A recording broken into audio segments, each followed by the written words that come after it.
Yes, reka ngusuhuze woherereye mu bice bigiye bitandukanye. Iyi ni Abdul TV.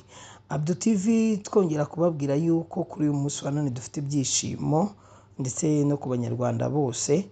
Uyu munsi wa none rero ku itariki 25 nibwo tumaze kumenya inkuru itugezeho nonaha yuko buri kantu wari umenyerewe cyane kuri YouTube ku mbuga nkoranyambaga zitandukanye, aho yatawe muri yombi ku itariki 20 z'ukwezi kwa karindwi turimo, ariko kuri uyu munsi wa none akaba yarekuwe ndetse kandi akaba arimo guhumekera mu mwuka w'abanyakigali, niko nabivuga, cyane yuko yari ari mu maboko ataraye.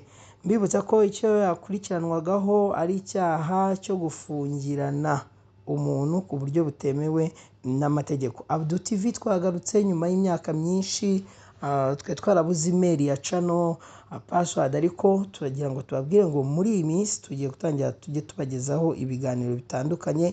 Wibuke gukora subscribe kugira tujye tubasha kubana mu biganiro bitandukanye. Imana ikumere imigisha itagabanyije.